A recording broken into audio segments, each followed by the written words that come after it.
Through the Gates is produced under the support of the Coloradans for Responsible Wildlife Management to enhance, promote, and defend the North American model of wildlife conservation and responsible wildlife management. That's our mission. We're engaged in fighting at every level so that wildlife management remains science-based and conservation continues to work for our wildlife. To learn more and join the movement, visit SaveTheHuntColorado.com. The North American model of wildlife conservation is the greatest conservation model in the world. It's a success story that should be shared and celebrated because everybody is a part of it. Hey everyone, Sean Ender here with the Through the Gates podcast. We have a special episode this week as this is our 50th episode. Kind of seems like it's flown by. It's been very cool to be a part of this project and see the show grow and get to sit down with Dan and some amazing guests from biologists to ranchers, outfitters, conservation groups, and influential people in the world of wildlife conservation to share stories, share lessons, and share the messaging that hopefully is helping to tell our story and advances what we're working to do, which is pretty simple, is to promote, defend, and enhance the North American model of wildlife conservation, responsible wildlife management. That is what the mission of the Coloradans for Responsible Wildlife Management is. And so we can't say thank you enough to all of you, the listeners who have continued to hit play and download and comment and share so that we can keep growing and broaden the story that we're trying to tell, the story of conservation, how it works, the role of science, how hunting and fishing and the outdoor experiences that we love have come to define who we are and how this all pays for wildlife conservation, true wildlife conservation. And of course, we hope all this dialogue is helping with our fight against those groups who want to see and have actually called for an end to our way of life, an end to hunting and to ranching and even fishing now that they're going after. They are going after all of it. And as Dan said, for as long as I've known him, their only number is 0. That's what they want. They want hunting, fishing, trapping, the North American model of wildlife management to cease to exist. They want us off of the landscape. And even after our victory on Prop 127, these groups continue to attack the North American model. They continue to attack ranchers who embody land stewardship and Western heritage. We've covered a lot of this, and we'll take a look back at all of that throughout this episode. We hope that you stay tuned, stay engaged, stay in the fight because it isn't going away. Whether it's the wolf reintroduction that we've covered a bunch here and you've seen a lot in the news, that wolf reintroduction that has absolutely ignored all science and decent management that's impacting ranchers and wildlife, and even wolves that have been moved over and over and euthanized and impacted the lives of cattle and the ranchers who take care of them. It's a pretty telling example of how politics and emotions can ruin responsible wildlife management. We're also keeping tabs on the legislature and wildlife commissions, largely here in Colorado, because we kind of seem to be the epicenter of these anti-hunting efforts. They see a way in, and if they win here, it's only going to expand across the West. So this is their way in, and we have to stop it. We have to. And so you might have kind of gotten a sense of what our formula here is. Most of our Wednesday episodes are going to be geared towards updates and news in our efforts to save the hunt. And then every other Friday, we're going to focus on a specific guest or story that we're going to dive deeper into. So what we want to do here for the 50th episode is kind of take a look back at some of these conversations. If you missed some of the episodes or are new to the show, this should give some insight into the conversations we're having. And what we're hoping is that folks learn something from these discussions that they can take to your neighbors, your coworkers, congregation, whoever, to help educate yourselves and the target audience that we consistently try to reach, which is the 80% of people who may not hunt and fish and trap like we do, but who are open to learning the story of conservation, the people who care about wildlife, are open to what it means to be a hunter, a conservationist, what our North American model is, and the people who take that information and vote. We're pretty good at telling our story to ourselves, but the 80% of the people who aren't involved in being a sportsman or sportswoman like we are, they're the people who vote, and they're the people who, the story that we told on Proposition 127, it resonated. They voted no. They voted no resoundingly, and they voted to keep management with the experts and the scientists. So again, thank you for listening, staying engaged, supporting the Coloradans for Responsible Wildlife Management, following Dan. I know it means a lot to him when people come up to him at shows and events and say hi and comment on what we're doing. That absolutely means a lot. So without rambling on too much longer, let's take a look back at some of the conversations we've had or the first 50 episodes of Through the Gates, starting with some of the organizations that have been paramount to our efforts. We've had numerous opportunities in studio and on the road to sit down, check in and recap with the conservation organizations that we all know and love, the acronym NGOs, organizations who have supported wildlife in our effort to save the hunt.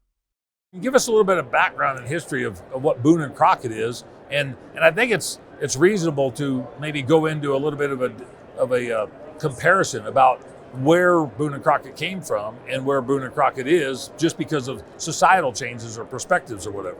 Yeah, so the Boone and Crockett Club is actually the oldest conservation organization in North America. We were founded in 1887 by Theodore Roosevelt.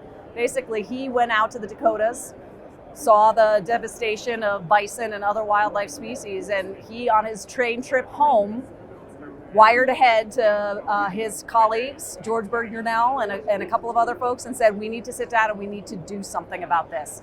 And from that, they formed the Boone and Crockett Club. And the club has been, and members have been involved on the policy efforts to work on conservation and natural resource management since that time. Founding of the National Park Service, founding of the National Forest Service. Gifford Pinchot was one of our members. The Lacey Act, John F. Lacey was a member of the Boone and Crockett Club. So these were a group of influential individuals who were able to make a difference largely in the policy arena to make a difference for wildlife and wild places. And they've been doing that successfully and continuously from 1887 on up through. We were involved through the Pittman-Robertson, Dingell-Johnson Acts, the Wildlife and Sport Fish Restoration. And now, more recently, we helped form the American Wildlife Conservation Partners. We worked on the Great American Outdoors Act. So we continue to work on forest policy, scientific wildlife management, issues that are important to sportsmen and women to be able to continue to get out and hunt and to maintain adequate wildlife populations, sustainable wildlife populations, so we can continue to hunt and fish. And I got appointed to the Wild Sheep Foundation board.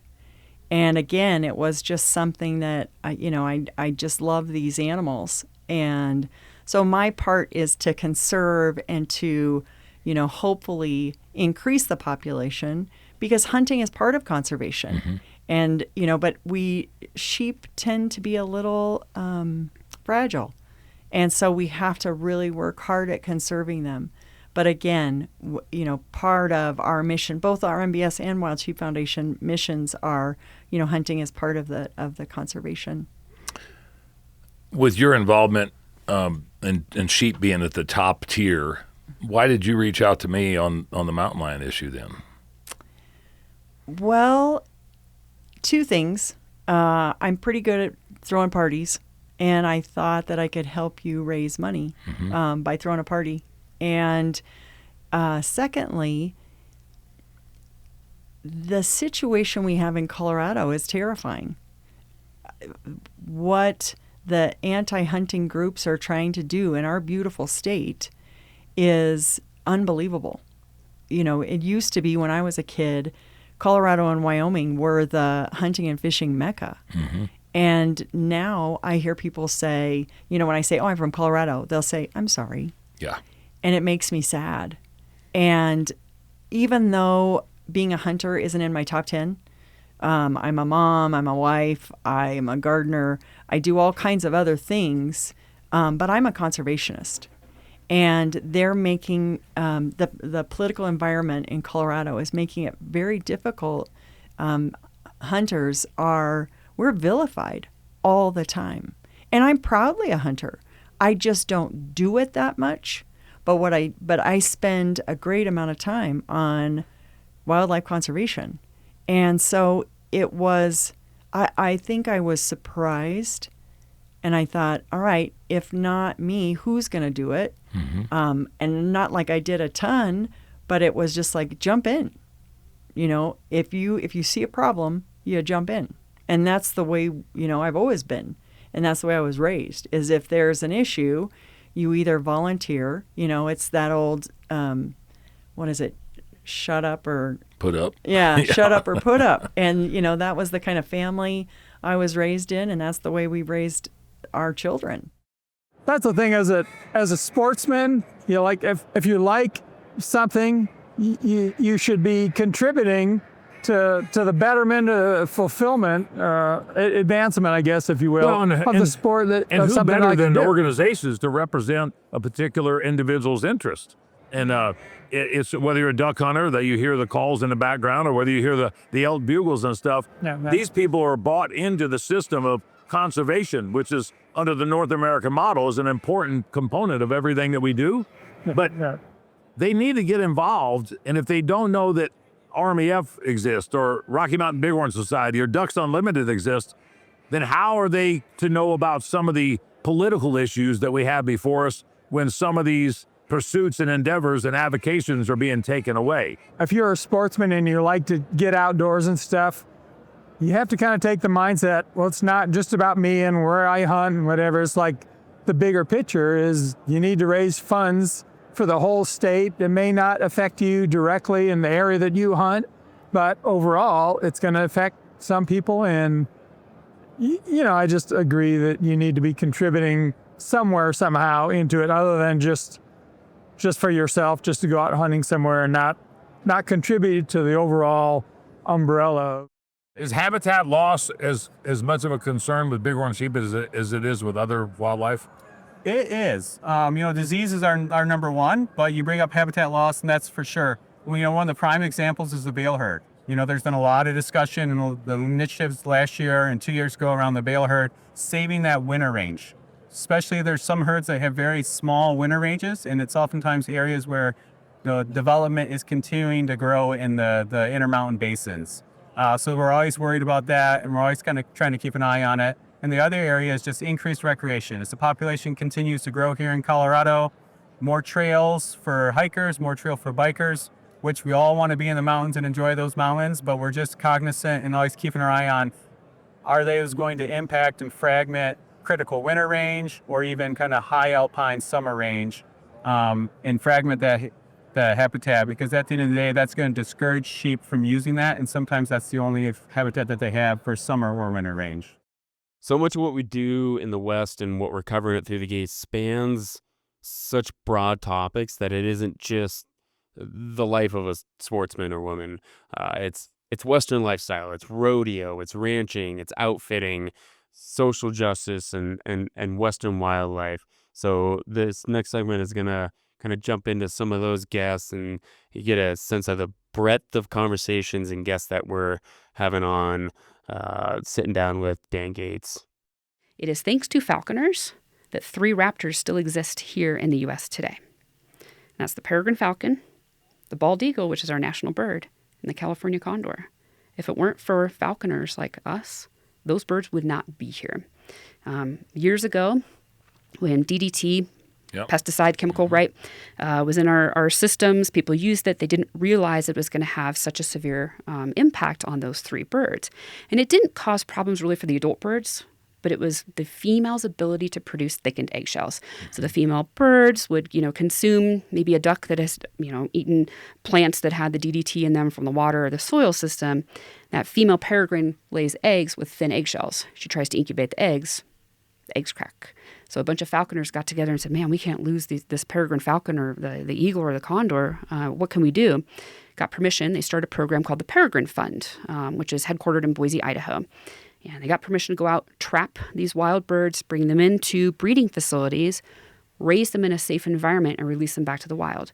Thanks to that project, thanks to falconers, the bald eagle and the peregrine falcon have made more than a 100% comeback. They've been completely removed from the endangered species list and completely removed from the threatened species list. California condor, still struggling. But the problem is they don't breed as often as those other birds, and they typically only have one egg at a time. So much slower, but they're still making progress. Originally, they thought I had a stroke. And so after, a week, I finally went to the hospital.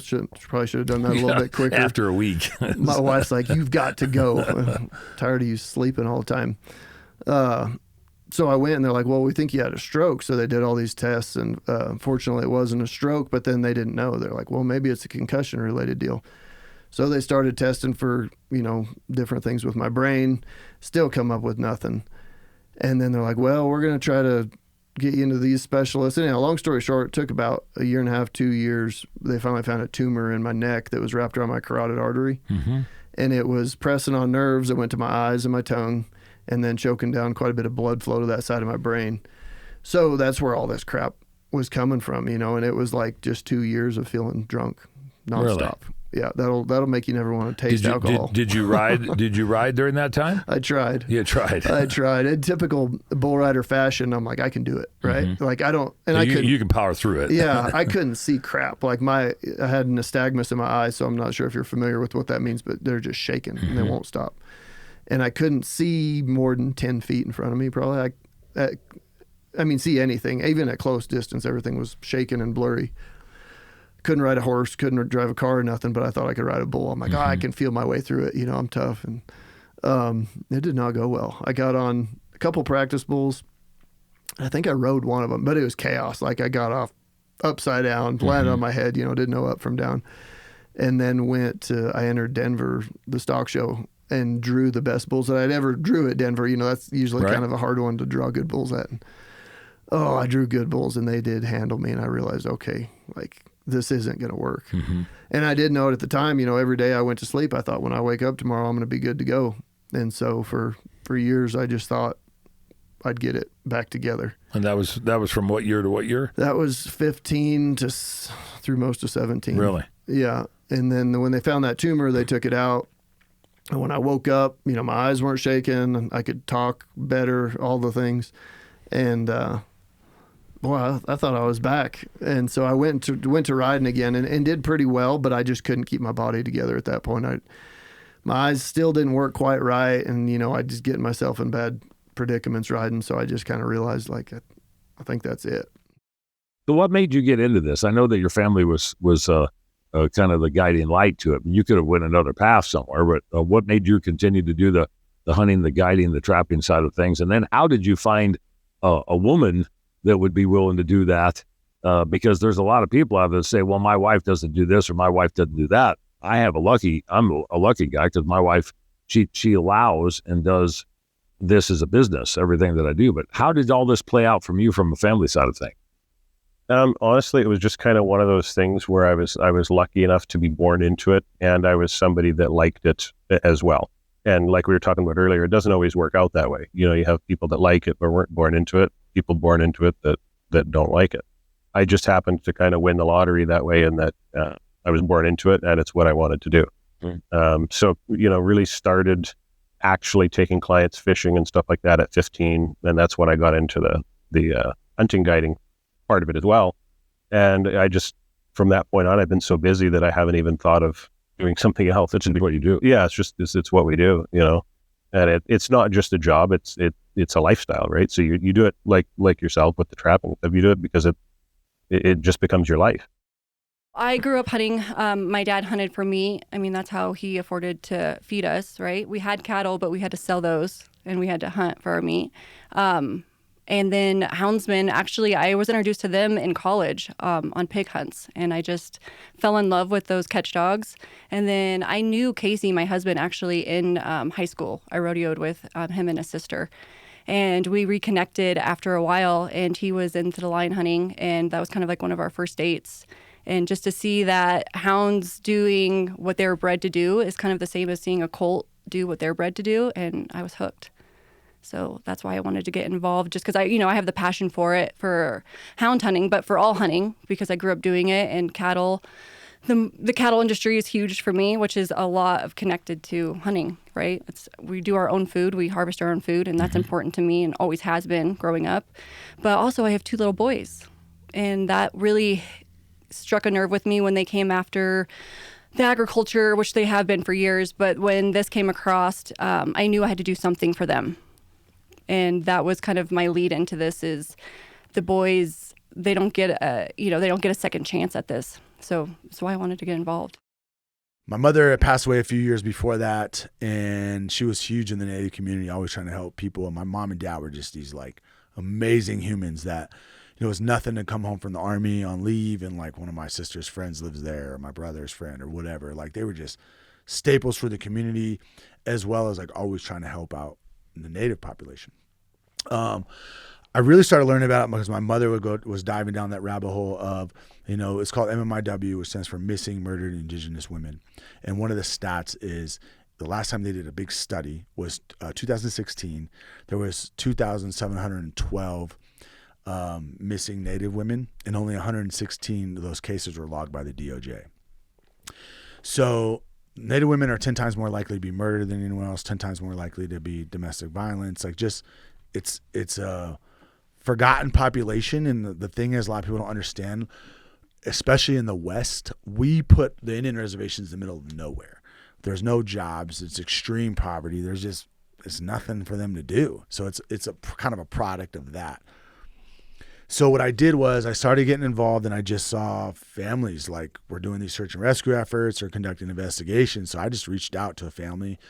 The first one I did was down in Pueblo, New Mexico. And I said, hey, so what I do, I'm retired Special Forces. Like, if nothing else, I know how to walk around with a backpack on and live outside and track stuff. So I was like, well, this is what I'll do. So I went down there and just helped one of the families, and that kept growing. I needed a way to pay for it. So I started War Party Movement, which is basically just a t-shirt company. I was like, well, I'll sell t-shirts and hats and stuff and use that money in the community. That went from everything from like physically rescuing women, removing them out of abusive situations, to paying for like ladies to go through therapy, or to pay for like somebody to move. All these things we were doing, or even like, let's say there was a family doing a search and rescue effort in Pine Ridge, and they wanted to take care of everybody. So I would send them like $500 to go buy like food so they can make it for all the searchers and stuff, or whatever. Even if I didn't have a physical presence, it was like, what can we do? Doing all that, I realized that there was no like aftercare program, and I really got kind of caught up with rescuing ladies. And then really it was like, where do we take them? So I'm calling these nonprofits or churches or whoever that has a bed. And we've sent ladies, all over the country, from all the way out to North Carolina to Texas to wherever. And I was just like, there was a girl that I helped get out of a really bad situation. We sent her to Santa Fe, New Mexico. She's there for like 2 weeks. I called to check on her. They're like, she left. She's gone. So I'm like, oh, okay. So we're trying to figure it out. And then like 2 more weeks go by, and she overdosed in Pueblo. So we started the nonprofit arm of it called War Party Ranch. What we do is we developed a clinic model to empower women through the different aspects of our mission statement. So, for example, we have self-defense and situational awareness, kind of was one of them. This weekend, we're teaching a course to ladies. It's no cost to them. They're going to come out and shoot with us for the whole weekend. And we'll take them through a concealed carry course. At the end of this, and this isn't like to get your concealed carry. It's literally like how to wear it in your pants, how to draw, how to shoot, and taught by nothing but guys in my background. So we're doing that, and then and this is free to them. And then we do horsemanship clinics, and we take ladies hunting. We have a matter of fact, Adam and Taylor are doing the hunting clinic in June, out of Grand Junction, and they're excited about that. Super, and it's so cool. We've been a part of a bunch of hunting clinics and been able to take ladies hunting. And what we're really trying to create is kind of a pipeline where ladies come to the clinic. We kind of pick the ladies from there that have a lot of potential or the right fit for, hey, we've got a mule deer tag here, or this outfitter said you can, got to hunt. Cool. So our goal is to just keep working ourselves up to be able to continue to take more ladies out hunting and teach them that. So it's all based in kind of the Western world. So you got a couple mountain lion stories. Yeah. That January the 10th of 2000, my dog wanted out, and the wind was blowing real hard. It was about 3:30 in the morning. So I opened the door and let him out, and he attacked this, what I thought was a coyote. And they kept going, and finally they got down on the ground, and I realized, that's not a coyote, that's a dang mountain lion. And when I went after him, the dog had the mountain lion by the throat. I think the dog would have probably killed it. The mountain lion never did kick with his back feet. My wife was worried that it got the dog. And I didn't have a gun. I was in my underwear. So I ran out and grabbed a log off, 4x4 off the wood pile. And I hit that lion twice in the head. The third time I went to swing, that lion had let go, and I hit the dog in the head. And he ended up with about 20 stitches in him, but I killed the lion. I asked the fishing game. I had a friend that had a license. Can I tag it and keep it? Oh, no, we're going to take it. So that's why I went public to the newspapers. I wanted people to know that live in this country that you never know when you're going to open the door, there's a mountain lion. I killed it 6 feet from the door. really, and did it cause damage to you at all? It did no damage to me, just to my dog. Really, and the dog ended up having the stitches, but survived. I finally went, the fishing game called me and said, we're going to have an auction. You go to the auction and buy the pelt so you can have it mounted. So I made it into a rug. It's in the house in Canyon City. Really, So I thought that was the end of it. And then January the 12th of 2010, I had 2 friends here from the Springs, and my dog had to go out to go to the bathroom, and I went out. I had my flashlight calling the dog, and as the dog stepped between my feet and the doorway, a mountain lion grabbed that dog.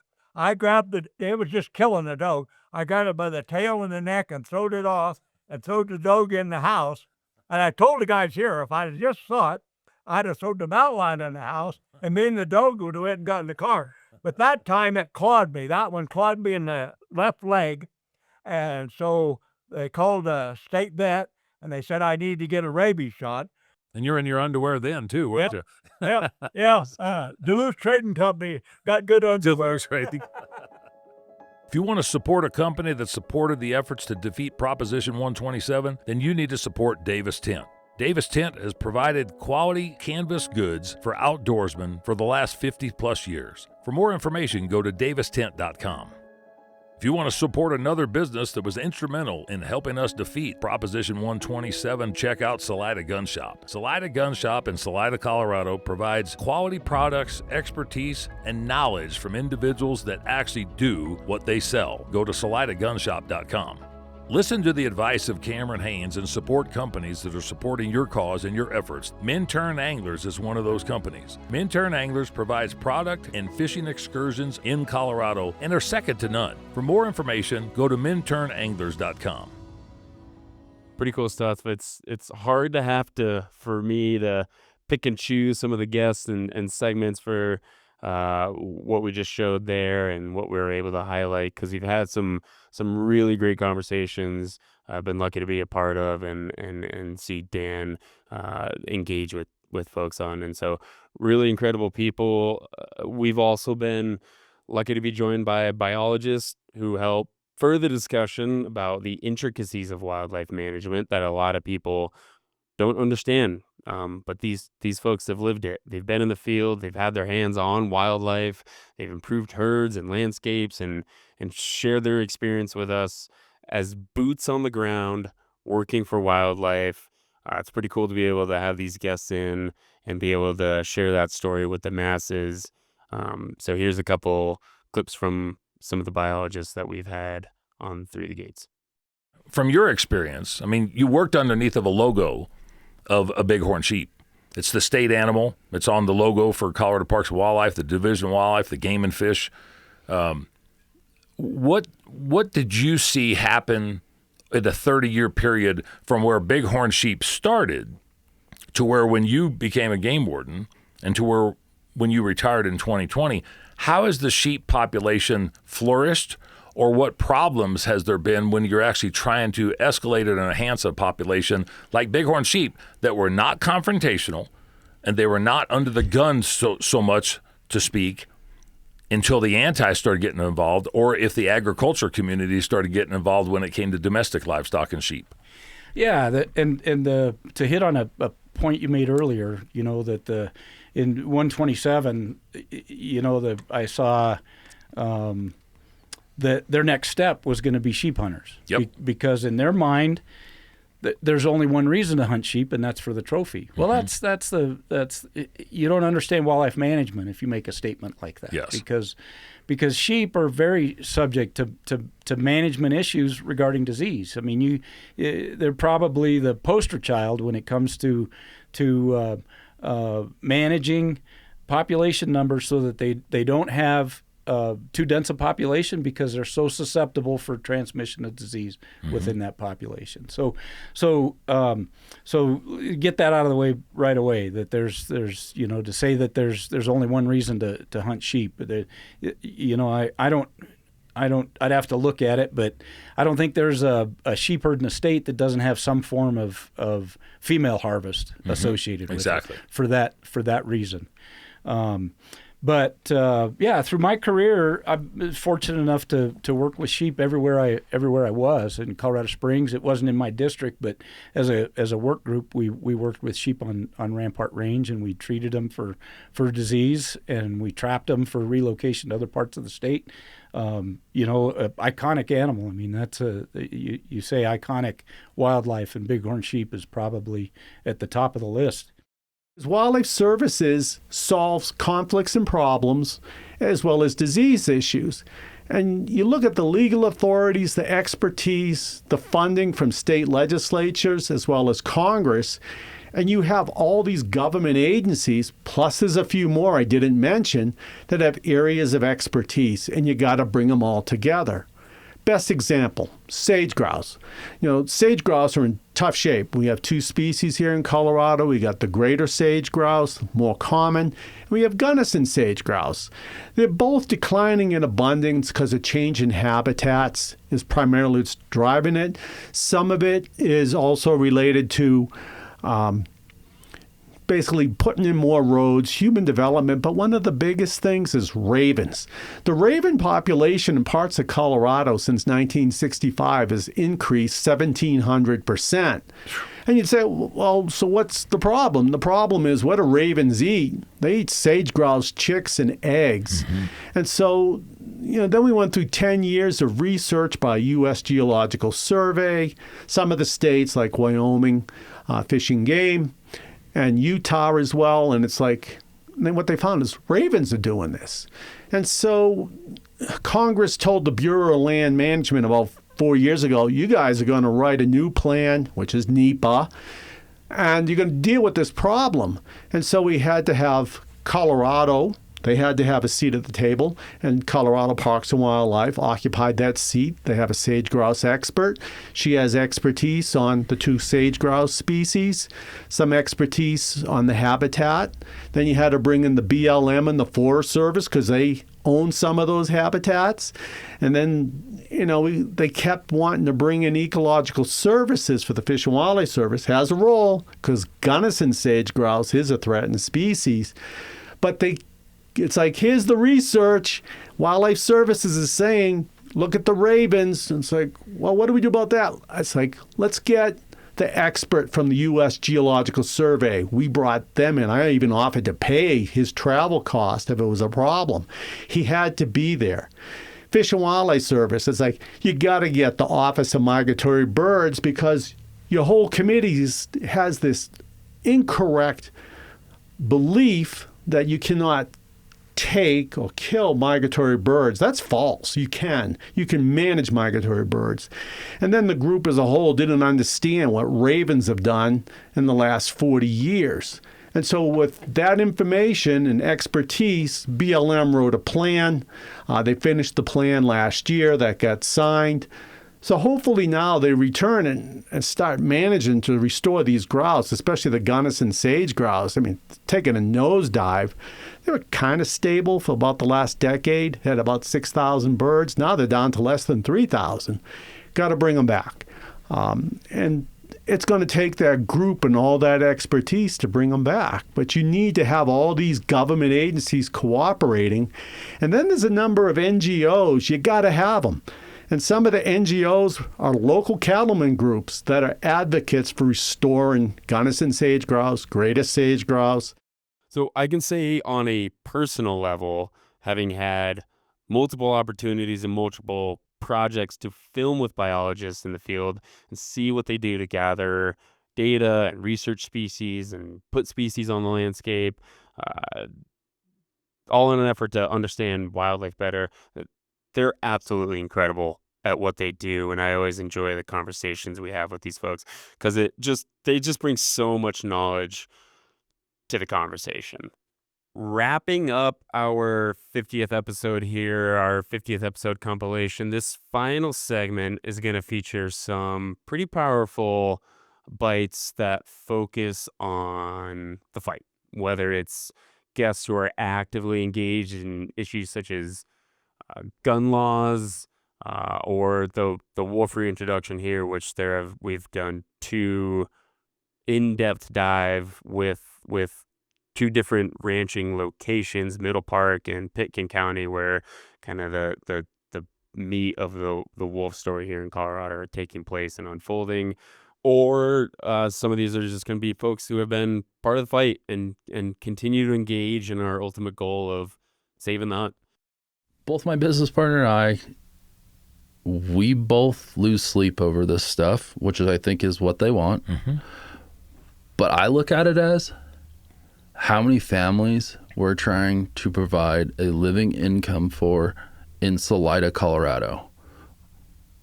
It's not easy. Mm-hmm.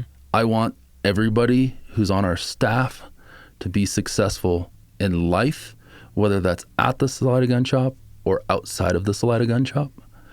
The big thing that I see with this stuff is that are we one visit away from, oh, we didn't see that rule or we didn't see that, you didn't interpret it appropriately. Yeah. Which is why the big thing we were talking about recently was the excise tax. Mm-hmm. It wasn't, the conversation it was very vague, very general.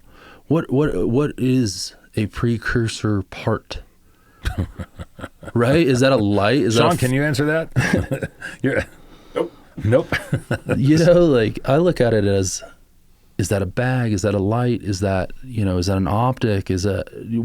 How do we find that out? Is it a case? Is it a safe? Yeah. And how do we, okay, so we're supposed to collect the 6.5% on that. What if we didn't? And now they come in and do a audit and they say, hey, why aren't you guys collecting on this? This is a violation. Now where do we sit? Now is our state license going to be in jeopardy? Now are we not going to be able to do background checks? Is this the first state in the country to have a state license on top of the... No, there's multiple others. Very much so going back to what you talked about. We're stepping in line with the other states. Everybody else. Mm-hmm. And honestly, federally, I think if you look at the federal side, while everybody is getting pushed back on all this stuff, we're trying to hammer it home forward on stuff that's being proven that it's actually against the Second Amendment. I'm curious where this all will fit in the courts. And to tell you how unprepared all of this was, I'm pretty confident that I had my first wolf depredation in January of 2024, just a few weeks after they released them. I called CPW because I had never seen anything like this in my life. There was blood. You could see where the cow fought something in the willows.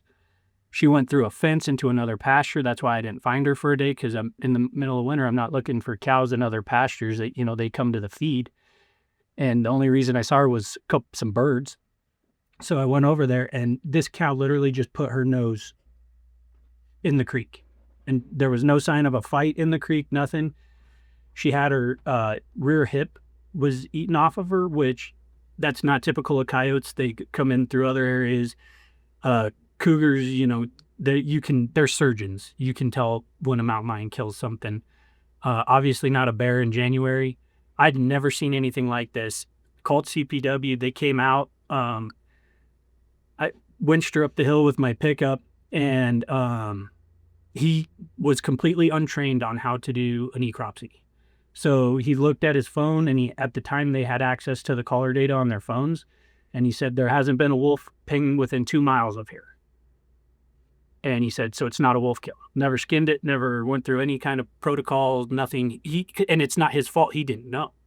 So they not only were we in the dark, they were in the dark. The boots on the ground CPW were in the dark. None of them had been trained. And looking back at the pictures of it, it's like, oh my God, that's a no-brainer. Mm-hmm. So, I mean, the unpreparedness was not just on our side. It was everywhere. Straight across the board. Yep. I didn't think I'd get emotional about it, but there is no price on the toll that it takes on family and the loss. What will be lost.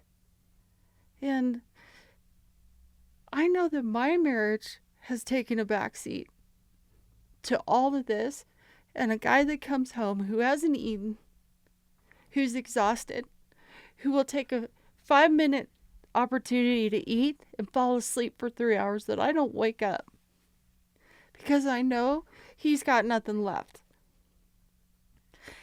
And you cannot put a price tag on everything they've spent their life to build and create. They were handed lands that were a Pinto, and they'll hand over an Escalade later. And what you do to them, you do to me and anybody else. And we are getting the same thing that these Middle Park families got. And I am saddened that we didn't have more of an awareness. And we are not going to be the only ones affected by this. And it will break you if you allow it to. And the people who did this, when you say you accepted a known depredating pack of animals as a landowner, you have said to me, I do not care about you. I don't care about your cattle. I don't care about anything you need to survive. I want it gone. I got news for you. We're not going anywhere. Agricultural people, they don't quit. They don't quit when it's raining. They don't quit when it snows. They don't care if there's a fire. We're a different breed. And what we do is we band up and we help each other. We aren't going to give up. That's just who we are. And I think once we started to build up the message through individuals and groups and influencers and podcasters and industry leaders and stuff, people started to pay attention and go, holy crap, maybe there's a chance that these guys can actually win. Yeah. But I got to say, we wouldn't have been able to win if it wasn't been for, guys like you and Ranellas and the Howl for Wildlife guys and the Cable Smiths and the Sloan Browns. And I mean, everybody that came out of the woodwork to help us message-wise was tenfold. And then we had the NGOs and we had the individual industry leaders and the businesses and stuff. It didn't happen by happenstance. It wasn't by accident. Right. No, and you're always quick to put the credit to everybody else, Dan, and I appreciate that, and I think that's what everybody likes about Dan is they know he's gonna kind of be like, no, this person, all that being said, it was remarkable. I hope that we can find ways that what you've built in Colorado, what you've learned in this process, can be expanded to other states, because you guys had no longer defeated this. Then the same groups came to your commission, came to your legislature. These groups aren't giving up. No. Sometimes it'll be a ballot initiative. Sometimes it'll be a lawsuit. Sometimes it'll be trying to get something with your commission or with your legislature. And I know people in Montana are like, Newberg, you are just so wound up about Colorado and Washington. If I have to listen to one more podcast of you with someone from one of those states, I'm just going to hang up. Well, I've been around this game long enough to know that when something works in one state, it gets copied to other states. Mm-hmm. And when you guys lost your wolf ballot initiative, it really invigorated the other side, if you want to call it other side. They had some successes in Washington, and it really invigorated them. I know those methodologies, those tactics, those processes, and those people and their money are going to be in my state of Montana someday. And as people are like, that never happened in Montana. Well, I'm not taking a chance on it. I think this is going to be one of those things that's just not going to stop. No. You know, and it's just going to be part of our lives now going forward if we want to keep doing what we want to do. As we said earlier in the conversation, if we lose once, we're done. Yep. They know that. If they lose over and over and over, they use that as a fundraising opportunity to expand their message and capitalize on what they think they gained. If they lose, they don't lose anything. No. Their money supply seems to be endless. I can only speculate on where some of that's coming from, but I don't know, because it's that thing, right? You got that box of cereal in your cabinet. You never did open it, but holy smoke, that sucker's empty. How is that? And you find that little mouse hole on the back of it, and he's ate it one at a time. And that's exactly what they're doing here. They're going to grab this. They may take a couple times, but they're going to grab that, and then they're going to grab that one, and it'll all trickle down. Yeah. And eventually you're not hunting anything because there's not enough of them. There's nothing left. Because our management works. That's what I've never understood. Like, they say they're for the animals. They don't care if there's one left. They just don't want you to hunt any of them. Doesn't matter. Like, that's why I say they're never talking about save the antelope when they have huge die-offs up north. Oh, yeah. They don't say nothing about that. It's always the predators because it's a control thing. They're just going to let them do the control so that they're sneaky in the back pretending it's not them, but it is them. And it just comes down to the same thing. You can get on any spectrum of the political side of it, whether it's abortion or gun rights or whatever, you're still telling somebody else how to live, and that's wrong. Pretty powerful stuff, and again, pretty proud to work with Dan and be a part of this show and project and Coloradans for Responsible Wildlife Management.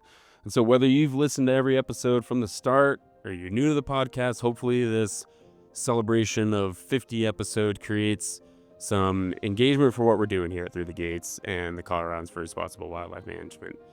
So while we're proud of the stories and discussions that we've been able to bring to you all, we're looking forward to what we have upcoming. And we should have another 20 to 25 episodes yet to produce throughout the rest of this year. We'll keep the show rolling into next as we set ourselves up for success in some of our upcoming efforts. We've got a lot coming down the pike. We're going to continue building relationships and continue the fight to save the hunt. So thank you again for your continued support. And as always, make sure you give us a like, follow the podcast, and share it. We look forward to our continued engagement to preserve our heritage and responsible wildlife management. Thanks for joining us for this episode of Through the Gates. For more content like this, make sure that you like, follow, and subscribe on all of our channels.